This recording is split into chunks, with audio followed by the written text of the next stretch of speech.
Congress is set for a shakeup. CBS News projects tonight that Prop 50 has passed. And this means California will be redrawing its congressional map. CBS LA political reporter Tom Wade is following the results, and he joins us now with what he's found. Tom?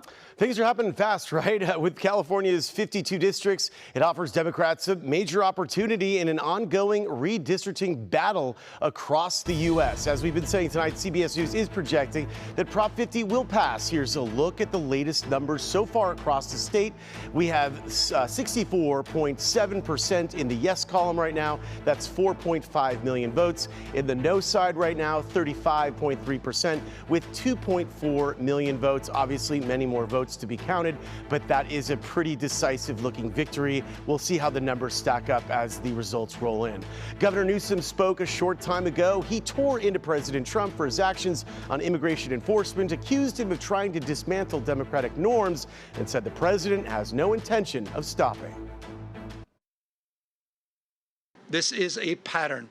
This is a practice. Donald Trump's efforts to rig the midterm election continue to this day. You're seeing him take action all across this country, not just in Texas. You saw what they were successfully able to do in Missouri, what they did in North Carolina, what they're trying to do in Indiana, and inevitably in Florida. They are not screwing around. Not long after Prop 50 was projected to win, President Trump posted on Truth Social, "And so it begins," end quote. He did not give any context for what that meant. He also posted that pass voter reform, voter ID. He said terminate the filibuster, and also said, quote, Trump was not on the ballot tonight.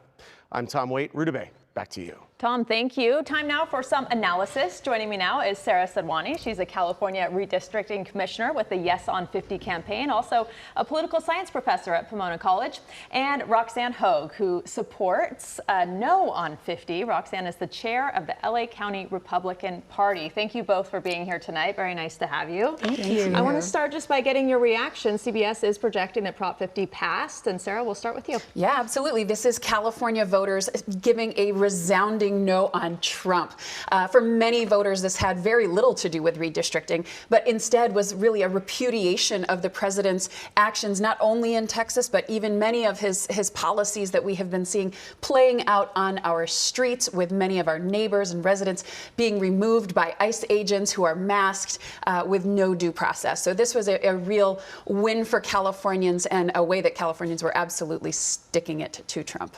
Okay, and the rebuttal now from the other side. I mean, Sarah's that right, was the right? messaging. That was the messaging. We used to have a great independent commission, which, by the way, you chaired, and it wasn't terribly good for Republicans either. So this isn't a partisan issue, but 100% this was about being caught on, oh, Trump, Trump, Trump, when the truth is, tomorrow morning, Donald Trump will still be president. None of that will change. And voters have been sold a bill of goods. You know, people talk about this being something that means something for democracy. Well, we have a republic, and democracy is two wolves and a lamb deciding what's for dinner. And we've seen that before, and we'll see it again here in California.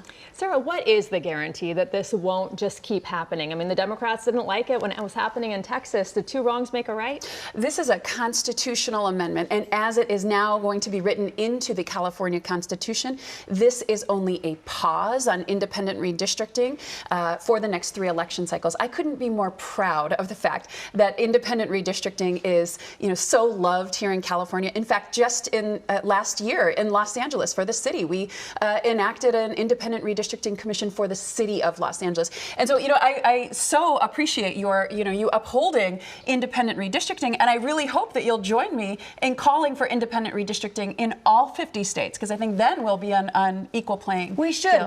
California was one of only 7 states that had it, and it's a shame that voters were so distracted by their hatred of the president that they threw redistricting out. Because the truth is, every 2 years, people do get to vote on their representatives, and this may not end up being a win for Gavin Newsom, who we saw tonight auditioning for president. But I think what we saw in New York and the rest of the country is that DSA, the Democrat Socialists, have taken over the Democrat Party. So good luck with that. But certainly this is a win for the 2026 elections and ensuring that there's at least a fair playing field nationally. The president, of course, went after the state of Texas, asking them to find him $5 5 seats. Not unlike he asked the Georgia Secretary of State to find him 12,000 votes, something we had to all painfully hear back in 2020. So we know that this president has every intention to rig the elections, even from the tweets that he's putting out this evening. Okay, let's open that can of worms and talk about the fraud allegations then.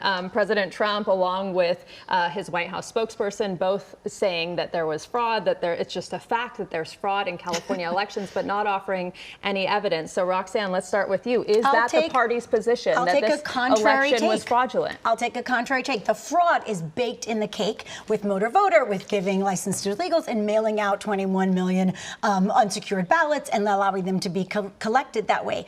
The bigger issue that the party has to contend with is a real one, is that we have a lot of voters who don't realize the rules have changed. And they are like, I am waiting. I'm not going till 7 o'clock on Tuesday night.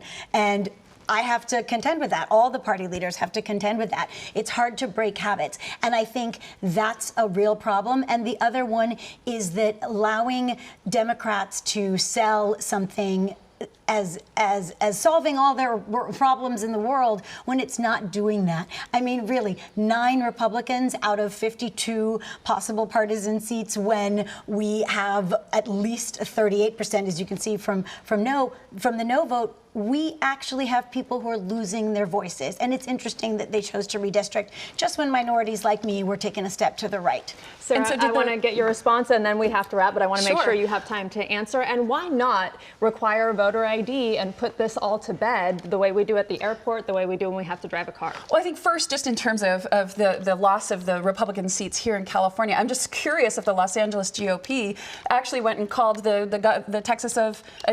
governor of Texas and asked him not to start this battle. California is only engaging in this process because Texas started this fight. So it is only in response to Texas. Mommy, you started it. Did that work at home? It doesn't. The fact is, I didn't call anyone from Texas because I love California, and here's where we live. Yeah, and you know what?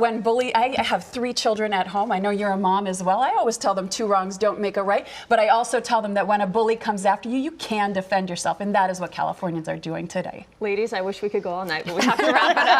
Thank you both for coming and being respectful of one another as well. Thank you very much.